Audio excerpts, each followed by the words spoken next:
नमस्कार, बहुत स्वागत है आपका। जब भी एकादशी का व्रत आता है तो हम सोचते हैं क्या खाएं और क्या नहीं खाएं।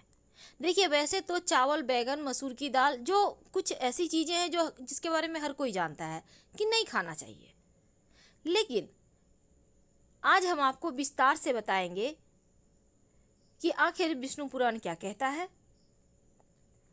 देखिए, एकादशी तिथि सिर्फ ये नहीं कि इस बार की एकादशी, हर एकादशी के दिन कुछ ऐसे नियम हैं जिसको जरूर मानना चाहिए। अब एकादशी तिथि हो या रोज का पूजा हो, शंख बजाकर ही पूजा करें। 3 बार सुबह, 3 बार शाम, क्योंकि शंख बजाने से निगेटिव एनर्जी भी दूर रहती है, सूक्ष्म कीटाणुओं का नाश होता है। और अगर आप एकादशी का व्रत रखती हैं तो पूर्ण नियम से रखें। और दूसरी बात, द्वादशी के दिन असली नियम पालन किया जाता है। लेकिन आज हम आपसे जुड़े हैं क्या खाएं और क्या नहीं खाएं। देखिए, एकादशी का दिन व्रत रखने से व्यक्ति को मोक्ष की प्राप्ति होती है और जीवन में हर प्रकार का भौतिक सुख प्राप्त होता है। सूर्योदय से लेकर द्वादशी तिथि की सूर्योदय तक ये व्रत रहता है और व्रत में विशेष नियमों का पालन जरूर करना चाहिए। निर्जला एकादशी हो या फिर फलाहार करके आप एकादशी का व्रत रखते हैं, लेकिन कुछ खास नियम। देखिए, एकादशी के दिन फल में आप क्या खा सकते हैं, सवाल ये भी है। तो जब भी आप एकादशी तिथि में आप व्रत रखते हैं तो, या नहीं भी रखते हैं व्रत, तो चावल मत खाइएगा। क्योंकि अगर आप चावल खाते हैं तो रेंगने वाले कीड़े के रूप में आपका जन्म होता है। अब अगर मान लेते हैं आपने भूल से खा लिया, तब द्वादशी तिथि के दिन चावल जरूर खाइए। इससे आपके जो आपने भूल से खा लिया है वो दोष खत्म हो जाते हैं। अब आपने फास्ट किया है एकादशी का, क्या खाएंगे। देखिए, फलों में आप केला, आम, अंगूर सब कुछ खा सकते हैं। ड्राई फ्रूट में भी आप खा सकते हैं बादाम, काजू, किशमिश। लेकिन नमक बिल्कुल भी ना खाएं। आप चीनी खा सकते हैं, मिश्री खा सकते हैं, नारियल भी खा सकते हैं। और इस व्रत में बहुत सारे लोग, देखिए इस दिन वैसे तो आपको पता ही होगा कि जौ और मसूर की दाल नहीं खाया जाता। अब क्या क्या नहीं खाया जाता ये हम भी विस्तार से जानेंगे। लेकिन काली मिर्च भी आप खा सकते हैं। जैसे कि आप चाय बना रहे हैं तो अदरक डाल के बना लें, काली मिर्च डाल के बना लें, आपका गला भी अच्छा रहेगा, इसमें दोष नहीं है। और एक बात हमेशा याद रखें, जब भी आप व्रत रखते हैं तो दूसरे घर का पानी तक ना पिएं जब तक कि प्राणों पर संकट ना आ जाए। कहने का तात्पर्य, आप अगर दूसरे के घर का पानी पी लेते हैं तो कहीं ना कहीं आप पुण्य फल उन्हें दे देते हैं, आपको पूरा पुण्य नहीं मिलता। आप दूध का सेवन कर सकते हैं एकादशी तिथि के दिन, लेकिन संभव हो तो बाजार से बनी मिठाइयों का सेवन ना करें। एक और बात, देखिए, एकादशी तिथि के दिन क्या ना खाएं, ये सबसे जरूरी है जानना। भगवान श्री हरि को प्रसन्न करने के लिए जब आप एकादशी का व्रत रखते हैं ना, तो एकादशी तिथि के दिन प्याज, लहसुन, मसूर की दाल, उड़द की दाल, चने की दाल और कोदो का सेवन भूलकर भी ना करें। इसके साथ ही अगर आप व्रत रखते हैं तो तला हुआ भोजन यानी डीप फ्राई भोजन, बैंगन ना खाएं, आइसक्रीम ना खाएं, डब्बा बंद खाना भी ना खाएं, क्योंकि आइसक्रीम या डब्बा बंद खाने में नमक रहता है। और कोल्ड ड्रिंक्स वगैरह भी ना लें, क्योंकि ये भी सही नहीं है।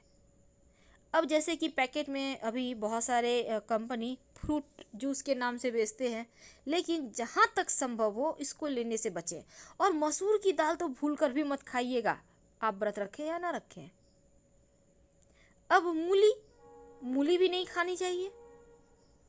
हाँ, सामर्थ्य अगर ना हो तो एक ही बार भोजन करें, निराहार भोजन कर आप रह सकते हैं, निर्जला रख सकते हैं। लेकिन अगर आपने व्रत धारण किया है तो आप इस दिन एकादशी के व्रत में चावल, बाजरा, याद रखिए, साग, गोभी, ये सब चीज़ नहीं खानी है। ये सब चीज़ें ध्यान से सुनिएगा। मटर भी नहीं खाना है, छोला यानी कि चना नहीं खाना है, सेम की सब्जी भी नहीं खानी चाहिए। सलजम, गोभी, गाजर, पालक, ये सभी चीज़ें एकादशी व्रत में वर्जित मानी जाती है। चावल, बाजरा, जौ, मैदा, ये सभी चीज़ें तो नहीं ही खाई जाएगी।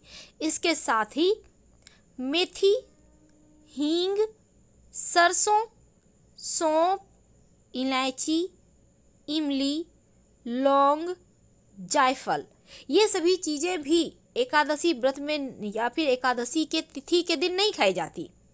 नाशपाती भूलकर भी मत खाइए, ना ही भगवान को अर्पित करें, वरना आपके व्रत का जो पुण्य फल है उसका नाश कर देगा। बेकिंग पाउडर, नमक, बेकिंग सोडा, कस्टर्ड, हींग, ये सभी चीज़ें भी मत खाइएगा। किसी भी तरह का मिठाई खाने से बचें। और जो सरसों है, कोई भी सरसों हो, सरसों वाली सब्जी भी एकादशी तिथि को ना खाएं। अब मान लेते हैं जैसे कि लौंग भी है, नमक भी है, इलायची भी है, अब आपने भूल से खा लिया। पान नहीं खाइएगा, क्योंकि श्री हरि को पान अति प्रिय है और पान के बिना उनकी पूजा भी पूरी नहीं होती। सौंफ भी नहीं खाना चाहिए। तो अब मान लेते हैं आपने भूल से खा लिया, अब क्या करेंगे? तब ऐसा होने पर तुरंत जैसे ही आपको ख्याल आए आज तो एकादशी है, हमने ये भूल कर दी, तुरंत भगवान सूर्य का दर्शन करें और फिर भगवान विष्णु से क्षमा मांगे। पहले सूर्य का दर्शन करें और फिर क्षमा मांगे। क्या खाएंगे? सभी तरह के फल खाइए, नाशपाती को छोड़कर। आप चीनी का सेवन कर सकते हैं, आलू खा सकते हैं, साबूदाना खा सकते हैं, शकरकंद खा सकते हैं, जैतून का तेल, नारियल का तेल खा सकते हैं, दूध खा सकते हैं, नारियल भी खा सकते हैं, आप जैतून भी खा सकते हैं, बादाम खा सकते हैं। और बहुत सारे लोग सेंधा नमक खाते हैं, तो अगर आपके यहाँ चलता है तो आप खा सकते हैं, कोई दिक्कत नहीं है। तो आज हमने विस्तार से जाना कि एकादशी तिथि के दिन क्या खाएं और क्या ना खाएं। तुलसी के पत्ते ना तोड़िएगा, ना खाइएगा एकादशी तिथि के दिन, क्योंकि इस दिन तुलसी जी श्री हरि के साथ होती हैं, इस दिन नहीं खाना चाहिए। अगले दिन पारण करते हैं तब खाइएगा। तो ये तो थी, आज हमने आपके साथ बहुत सारी बातें विस्तार से शेयर की। लेकिन क्या खाएं? खाना चाहिए हमने बताया, लेकिन जरूर क्या खाएं? देखिए, श्री हरि की जब आप पूजा करते हैं, उनको कुछ तो भोग लगाते होंगे, पंचामृत का भोग लगाते होंगे, आप उनको मिश्री का भोग लगाते होंगे, गुड़ का भोग लगाते होंगे, फल का भोग लगाते होंगे। केला का भोग जरूर लगाना चाहिए श्री हरि को। लेकिन गुरुवार के दिन जब एकादशी आता है ना, तो उस दिन केला नहीं खाया जाता, भोग लगा सकते हैं। अब दूसरे के घर का अनाज नहीं खाना है, लेकिन जब आप श्री हरि को पंचामृत का भोग लगाते हैं तो इस पंचामृत को ग्रहण जरूर कीजिएगा एकादशी तिथि के दिन। इससे आपके पुण्य फल में वृद्धि भी होगी, आपको पूरा पुण्य मिलेगा एकादशी तिथि का। और अगर आप पंचामृत मान लेते हैं नहीं आपने अर्पित किया है, तो आपने जो भी उनको भोग लगाया है उसी में से कुछ फल या मिश्री या चीनी जो भी आपने लगाया है उठा के खा लें, फिर कुछ करें। फिलहाल विदा लेंगे। हर हर